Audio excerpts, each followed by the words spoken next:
1950년 7월 경남 마산의 바다에서 시신들이 떠올랐습니다. 선발이 묶이고 돌이 채워진 채였습니다. 이 사람들은 전쟁터에서 싸운 적이 없었습니다.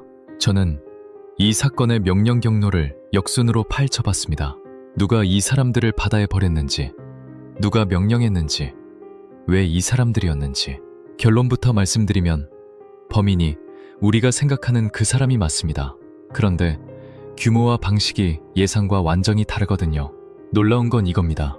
2020년, 그러니까 70년이 지나서야 법원이 이 사람들에게 무죄를 선고했거든요.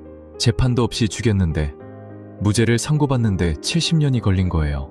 어떻게 이런 일이 가능했는지 명령서를 따라 거슬러 올라가 보겠습니다. 시신에서 한 발짝 뒤로 가야 합니다.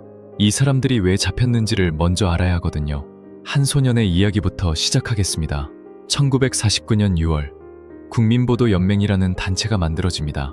좌익 전형자를 관리하겠다는 명목이었는데 법적 근거가 없었거든요. 법률도 없고 훈령도 없었습니다. 오제도라는 서울지방검찰청 검사가 제안했습니다. 내무부, 국방부, 법무부가 협의해서 그냥 만든 겁니다. 당시 오제도는 40세, 일본 와세다 대학 법과를 나온 공안검사였고 이 조직의 실질적 운영자였습니다. 총재니 고문이니 이름만 올려놓은 높은 사람들이 있었습니다. 하지만 실제로 돌아가는 건 전부 오제도 선안이었거든요. 문제는 여기서 터졌습니다. 전국의 공무원들에게 가입자 수 실적이 할당된 겁니다. 공무원들은 실적을 채워야 하니까 동네를 돌아다니면서 이렇게 말합니다. 보도연맹에 가입하면 쌀을 준다. 비료를 준다. 고무신을 준다. 좌익이든 아니든 상관없었습니다. 쌀이 필요한 농민, 비료가 필요한 서장농, 고무신이 필요한 학생, 이념 같은 건 생각도 안 하고 도장 하나 찍으면 된다는 말에 이름을 올린 겁니다.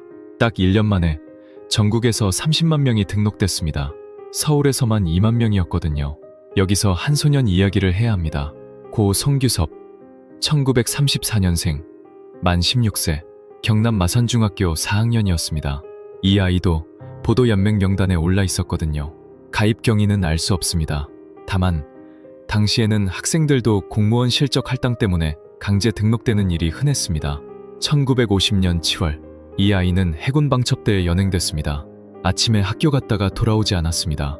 가족들은 73년 동안 이 소년의 행방을 몰랐습니다. 살았는지 죽었는지 어디에 묻혔는지 아무것도 알 수 없었습니다. 이제 1950년 7월 15일로 갑니다.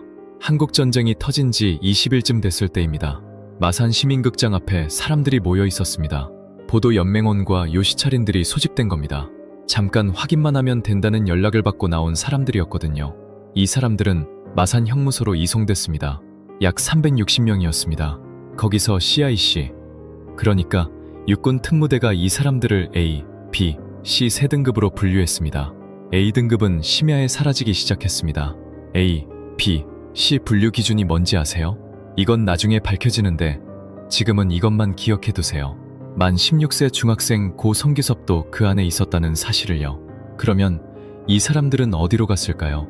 저는 3개의 현장 기록을 찾았습니다. 3곳 모두 다른 장소이고 다른 방식이었습니다. 그런데 같은 시기에 벌어졌습니다. 첫 번째 현장, 충남 대전 골령골이라는 골짜기입니다. 1950년 6월 28일부터 7월 17일까지 3차례에 걸쳐 집행이 이뤄졌습니다. 대전 형무소에 구금돼 있던 재소자들과 예비 검속된 보도연맹원들이 트럭에 실려 이 골짜기로 끌려왔습니다. 지역 주민들은 악질 분자를 묻을 구덩이를 파야 한다는 말에 강제로 끌려가 구덩이를 팠습니다. 자기 이웃이 들어갈 구덩이를 주민이 판 겁니다. 40명이 넘는 주민들의 구슬 지문이 남아 있습니다. 그중 하나를 읽어드리겠습니다. 2 사람의 손을 끈으로 서로 묶었습니다. 앞 사람을 쏘면 같이 묶인 사람이 자동으로 구덩이로 넘어갔습니다. 한 사람을 쏘면 묶인 다른 사람이 끌려 넘어가는 방식이었습니다. 이 현장에 미군 장교가 있었습니다. 에보트 소령이라는 사람이 카메라를 들고 있었습니다. 18장의 사진을 찍었습니다. 그 사진은 그 자리에서 바로 기밀 처리됐습니다.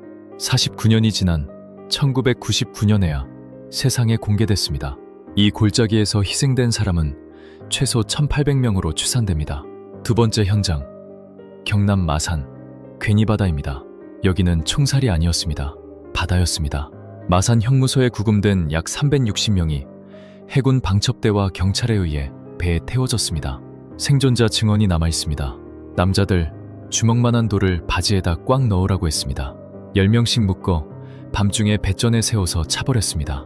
밤바다에 사람을 밀어넣은 겁니다. 돌의 무게 때문에 가라앉도록 만든 겁니다.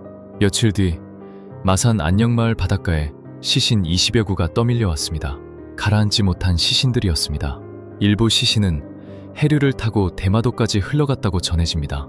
한국 땅에서 죽어 일본 앞바다까지 떠내려간 겁니다. 세 번째 현장, 경남 진주 용살리 골짜기입니다. 여기서 저는 한 사람을 찾았습니다. 이름은 정복식. 마을 사람들이 이 사람을 도살이라고 불렀습니다. 총 3발을 맞고 살아 돌아온 사람이라는 뜻이었습니다. 진주 형무소에 구금된 보도연맹원들이 트럭에 태워져 용살리 골짜기로 끌려갔습니다. 눕혀놓고 총을 난사했습니다. 정복식은 총 3발을 맞았습니다. 그런데 즉사하지 않았습니다. 구덩이에 묻혔다가 빠져나왔습니다. 살아 돌아왔지만 아무에게도 말하지 못했습니다. 말하면 죽는 시대였습니다. 39년간 침묵했습니다.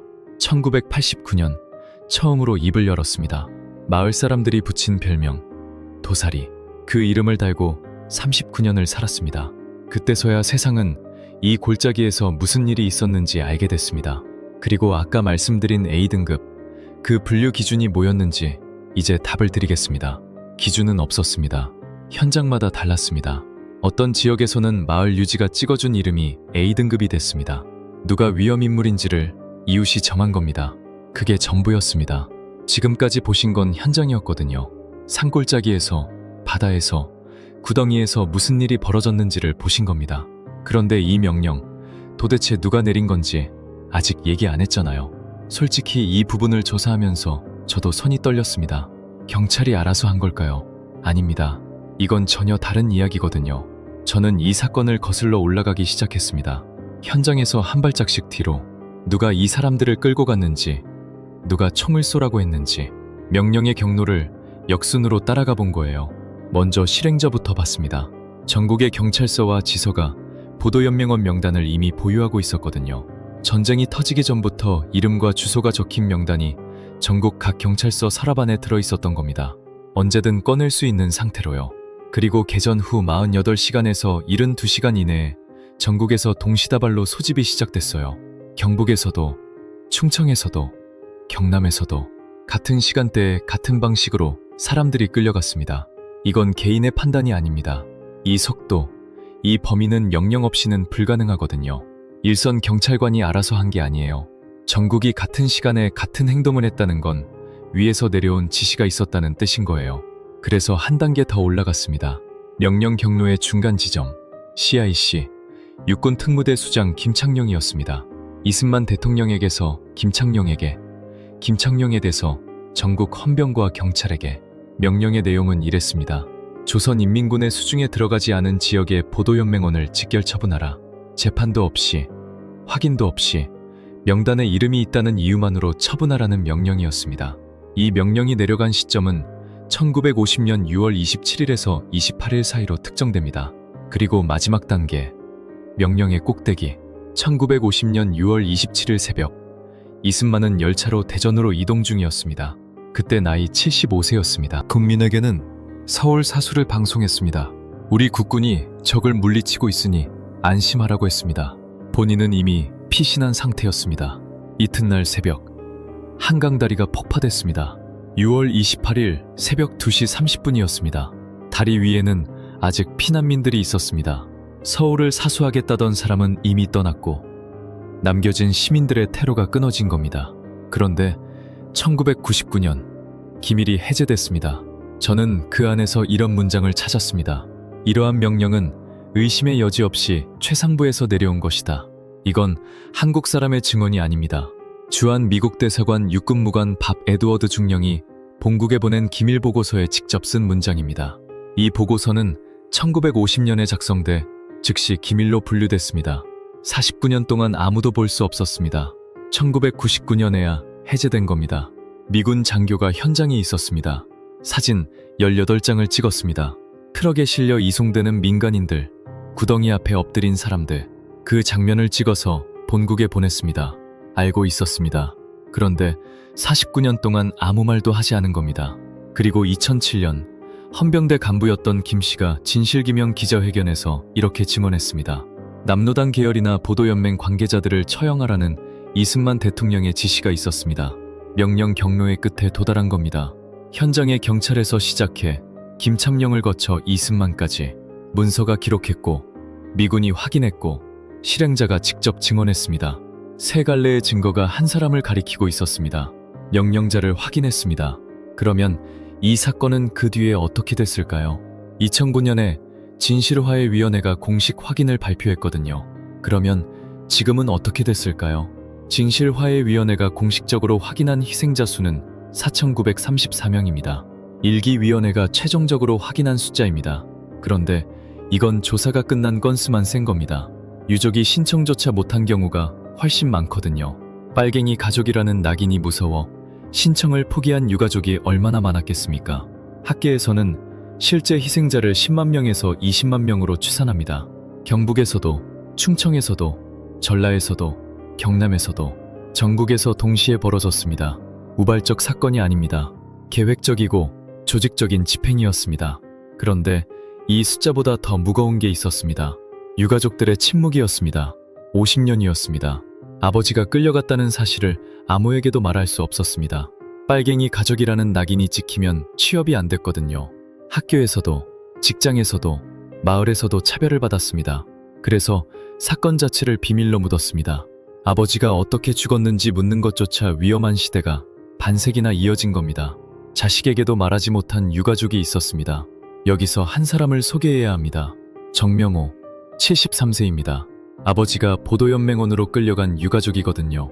이 사람은 아버지 사진을 항상 안주머니에 지니고 다닙니다. 10대 후반 시절 사진이 전부입니다. 아버지의 얼굴을 기억할 수 있는 유일한 물건이에요. 그 한 장 말고는 아무것도 남아있지 않습니다. 결혼할 때도, 아이가 태어날 때도 그 사진은 항상 주머니 안에 있었습니다. 정명호는 오랫동안 아무에게도 말하지 못했습니다. 빨갱이 가족이라는 낙인이 무서웠거든요. 70년이 지나서야 입을 열 수 있었습니다. 정명호는 이기 진실화해위원회에 진실규명을 신청했습니다. 아직 결과를 기다리고 있습니다. 아버지가 어디서 어떻게 됐는지 그 단순한 사실 하나를 알기 위해 73년을 기다려온 사람이 지금도 기다리고 있는 겁니다. 그리고 맨 처음에 말씀드렸던 이름을 다시 꺼내야 합니다. 마산중학교 4학년이었던 만 16세 소년 고송규석. 2023년 진실화해위원회가 그의 신원을 규명했습니다. 연행된 지 73년 만이었습니다. 법적 복권도 시작됐습니다. 2020년 2월 14일 재심재판부는 이적 행위의 증거가 없다고 판단했습니다.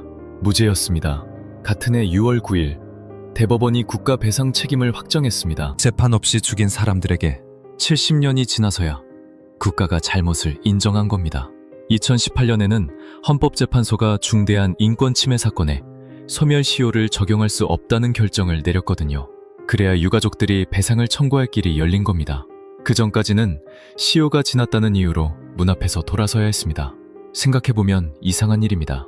국가가 재판도 없이 죽였는데 유가족이 배상을 요구할 기간이 지났다는 겁니다. 그 말 자체가 이 사건의 본질을 보여주는 거예요. 피해자들은 70년을 기다렸는데 국가는 시효를 내세웠습니다.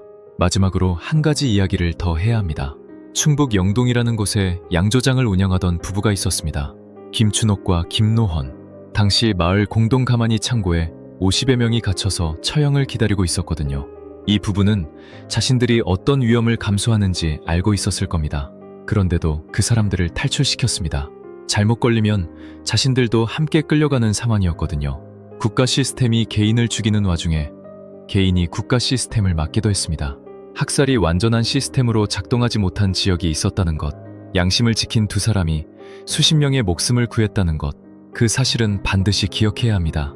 명령서를 끝까지 따라가 봤습니다. 범인은 명확합니다. 전쟁에 공포가 있었고 반공이라는 이름의 광기가 있었고 그 둘을 실행할 수 있는 행정 시스템이 있었습니다. 영단은 이미 만들어져 있었고 명령 한 줄이면 전국의 경찰이 움직였습니다. 이 세 가지가 합쳐지면 국가가 자국민을 재판 없이 죽이는 일이 가능해지는 겁니다. 이건 누군가 미쳐서 저지른 일이 아니에요. 시스템이 정상적으로 작동해서 벌어진 일입니다. 우리가 알아야 할 건 바로 이 지점이거든요. 제주 4.3 사건에는 특별법이 있습니다. 5.18 민주화 운동에도 특별법이 있습니다. 피해자와 유족을 지원하고 진상을 규명하고 명예를 회복시키는 법적 장치가 있다는 뜻입니다. 보도연맹 학살에는 아직 없습니다. 한국 현대사 최대 규모의 민간인 학살인데 피해 회복을 위한 특별법이 단 하나도 없는 겁니다. 유족들은 지금도 개별 소송으로 배상을 청구해야 합니다. 전국 수십 개 학살지 가운데 유해가 발굴된 곳은 대전 곤령골 일부뿐이에요.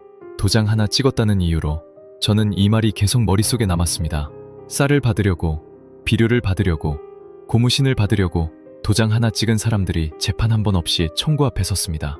마산바다에서 떠오른 시신으로 시작한 이 이야기의 중심에는 고 송규섭이라는 소년이 있었습니다. 그 이름이 돌아오는데 73년이 걸렸습니다. 같은 일이 다시 불가능하다고 확신할 수 있는 조건이 무엇인지, 그것이 이 사건이 우리에게 남긴 질문입니다. 여러분은 이 사건을 알고 계셨나요? 만약 이 영상을 통해 처음 하셨다면 댓글로 알려주세요. 얼마나 많은 분들이 이 이야기를 처음 듣고 계신지 궁금합니다. 알고 있는 것과 모르는 것은 완전히 다른 출발점이거든요. 저는 앞으로도 사건이 아니라 그 사건 안에 있던 사람을 이야기하겠습니다. 이름이 있고 나이가 있고 가족이 있던 사람들, 그 사람들의 이야기가 묻히지 않도록 하는 것, 이 채널이 하려는 일입니다. 같은 생각이시라면 구독과 좋아요로 함께 해주세요.